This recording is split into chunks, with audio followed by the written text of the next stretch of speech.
Si vous êtes fonctionnaire, vous vous contentez que de votre salaire, vous ne pouvez jamais acheter la voiture ni construire. Je prends l'exemple, quelqu'un qui est à Yaoundé, qui est même à A2, je prends même A2, qui gagne même 300 000, même plus. S'il se contente que de son salaire de 300 000, marié à Yaoundé, comme tu disais, il va fuir. On va dire, tu es docteur, tu es ceci, tu es cela, donne l'argent. Tu ne vas pas donner. On va croire que tu es chiche, alors que tu ne peux pas. Si tu te contentes seulement de ton salaire, s'il faut prendre une maison, en tant que cadre, tu ne peux pas payer moins de 50 000. Tu vas manger combien par mois? Madame va manger combien? Tu vas donner quoi à tes parents? À la belle famille? Le véhicule, c'est énorme. Le coût de la vie. Donc, si vous êtes fonctionnaire, auparavant on interdisait aux fonctionnaires de faire le commerce. Mais on a laissé ces textes. Auparavant, les gars qui allaient même à l'école normale supérieure, on signait ce qu'on appelle engagement décennal. C'est-à-dire, après la formation, tu devais travailler à la fonction publique pendant 10 ans. Actuellement, vous allez voir, même avec le diplôme d'école, on vous dit qu'il n'y a même pas de place. Vous voyez les catastrophes qui changent. Hein? J'ai dit, tu signais l'engagement qu'après la formation, tu vas enseigner pendant 10 ans, vous comprenez? Un fonctionnaire ne pouvait même pas acheter une taxi, on te poursuivait. Mais actuellement, l'État même a vu qu'il faut laisser les fonctionnaires faire ce qu'ils font. D'abord, il y a beaucoup de fonctionnaires qui ont des plantations, même les ministres. Je ne sais pas si vous êtes au courant. Ils ont des palmeraies, des hectares et des hectares. Au contraire, on encourage ce secteur. C'est moins imposable. Par contre, l'agriculture, c'est un secteur encouragé. Nous sommes un pays sous-développé. On a encore beaucoup à faire. Donc, si le fonctionnaire va rester au bureau, il sort, il attend son salaire. C'est pour ça que la corruption bat son plein. Parce qu'il a un petit salaire. Il doit signer des dossiers qui se chiffrent à des milliards. Il ne va pas laisser le monsieur partir. Il va dire, donne ma part. Et si tu ne donnes pas, il va faire le rejet. Même des rejets fantaisistes. Alors que si tu es fonctionnaire, tu te débrouilles au quartier, vraiment, tu auras ta conscience tranquille. Parce que tu prends même l'argent de la corruption. Ta conscience n'est pas tranquille. Tu auras toujours peur que peut-être on va voir. Voyez le nombre de fonctionnaires à Konangui. Parce que ils ont tué leur conscience. Tu vois quelqu'un qui vole les milliards. Ça veut dire que le vol est devenu pour lui une habitude. Ce n'est plus pas. Ce n'est plus pour intérêt. Tu voles les milliards pour faire quoi? Les milliards. Parce qu'il a commencé à voler 10 francs, 20 francs, 50 francs, 1000 francs, 100 000. Il n'a rien eu. Maintenant, il va à des milliards. Vous voyez qu'ils ne sont pas tranquilles. Vous-même, vous ne suivez plus que moi. Donc, tu es fonctionnaire. C'est un conseil que moi, vous n'êtes pas obligé. Faites quelque chose au quartier. Nous, on avait un courrier à la fonction publique, un peu au quartier. Sinon, moi, je serais mort de fuir.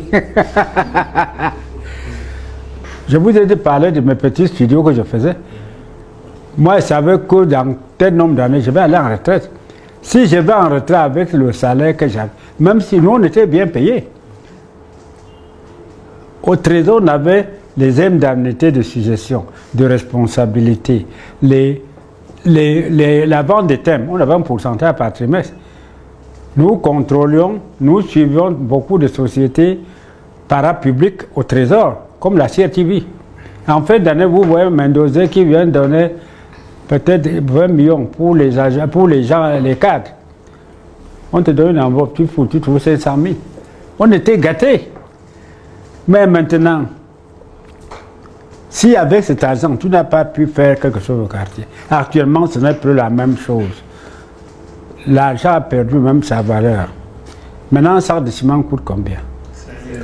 Bon, la tôle de 3 mètres, J'en ai acheté l'autre jour, 12 000. Ça coûtait 5 000. Hein. Donc l'argent n'a plus de valeur. Cet argent n'a plus de valeur. Vous voyez? Donc un fonctionnaire qui gagne 300 000, j'ai pris A2. Si vraiment il ne vole pas, il ne peut pas acheter la voiture. Il ne peut pas se construire. Sur le plan logique. Tu ne peux pas donner la bière à quelqu'un. Si tu fais ta comptabilité comme il faut, pas si tu prends chaque jour, tu dois manger. Le transport coûte combien? Si tu as les enfants, le transport coûte combien? Je dis à Yaoundé, le taxi, la nourriture, la location, les remèdes, l'habillement, les beaux-frères, les beaux-pères, la belle famille, mes frères, mes soeurs, mes parents. Vous voyez. Tu ne vas pas donner l'argent, on va dire, il est chiche. Alors que toi-même, tu sais, tu n'es pas chiche. Donc, si tu as des petits trucs au quartier, c'est mieux. C'est mieux, il n'y a pas de risque. Il n'y a pas de risque. C'est surtout la plantation.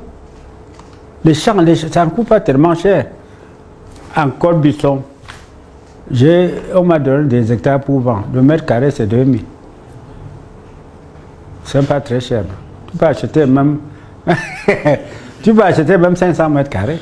Il ne faut pas dire que tu es pauvre, tu ne peux pas. Non, pour vous battre.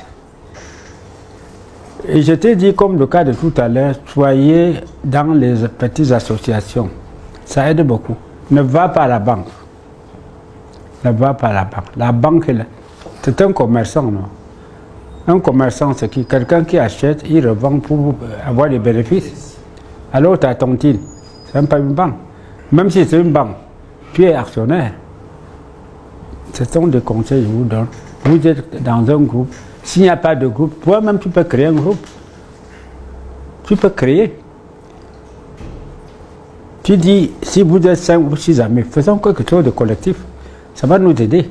Ne serait que la tontine, je ne sais pas tout ce que vous pouvez imaginer. Même l'élevage de quelques poulets. Vous pouvez faire. Vous achetez un petit champ en commun.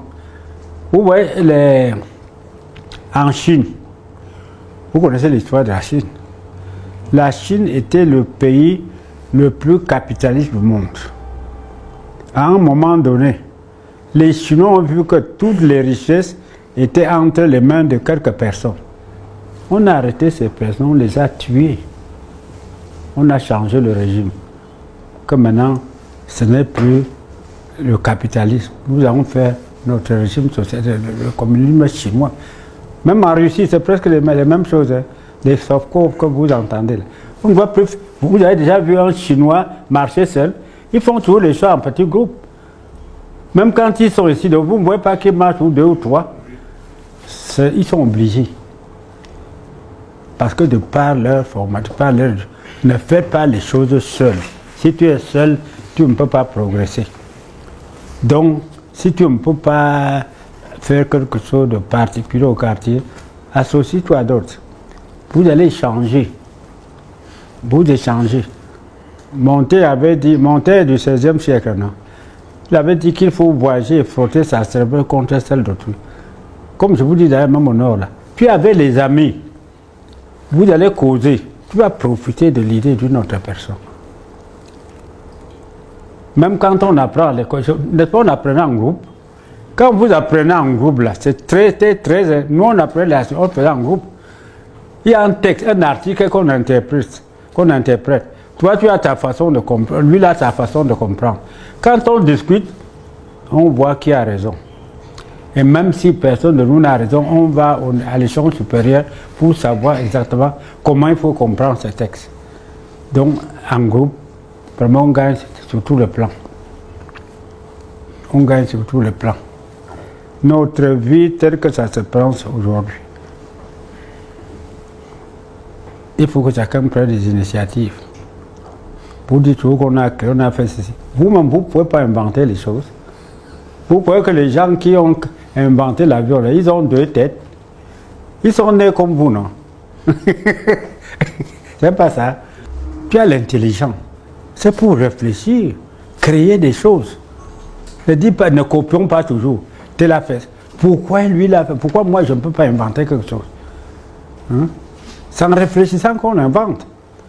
Vous voyez, pendant la Deuxième Guerre mondiale, c'est la période où on a trop inventé les choses. Je dis pendant la deuxième, si vous regardez l'histoire, c'est pendant la Deuxième Guerre mondiale, parce que chaque pays essayait de trouver quelque chose pour combattre l'autre. À ce temps-là, les esprits travaillent, les mémoires travaillent, on ne dort pas. C'est comme la guerre en Russie, avec il y a beaucoup de choses, les conséquences sont graves, mais personne ne dort. Personne ne dort, donc il faut chercher, il faut travailler. Il faut travailler.